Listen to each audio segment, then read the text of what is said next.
আসলে আমরা সৌভাগ্যবান যে সর্বকুলের সর্বযুগের শ্রেষ্ঠ নবী হযরত মুহাম্মদ মুস্তাফা সাল্লাল্লাহু আলাইহি ওয়াসাল্লাম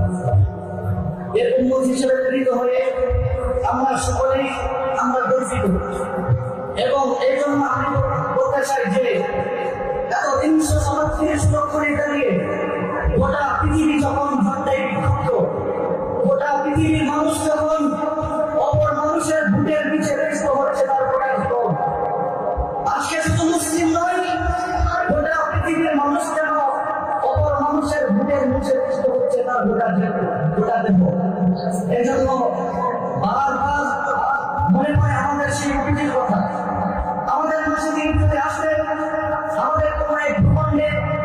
আমরা যদি দৌড়ে ধরে তার কাছে যেতে পারতাম, গোটা মানবতা যদি করতে পারতাম, মুক্তি চাই, স্বাধীনতা চাই, বুকের নিচ থেকে জীবন চাই, আমাদের ভাগ্যবাদীর মধ্যে আমাদের আত্মীয় করতেন ওদের ফিস্টিল বেকার রাস্তা আসলে এখানে শান্তি, এখানে প্রশান্তি, এখানে আসলে আমাদের তোমাদের আর অত মানুষের বুকের সাথে তোমাদেরকে দিতে হবে না। এজন্য বিদারুণ বিশ্বময় আমাদের অধিবাসা নির্দয় সূর্যের তাপে ফেটে যায় মাত্র মানুষ নিয়ম আজ মানুষের আসলে অপরাধ বৃদ্ধি দেওয়ার প্রতি আজ থেকে অন্ধকার চিত্র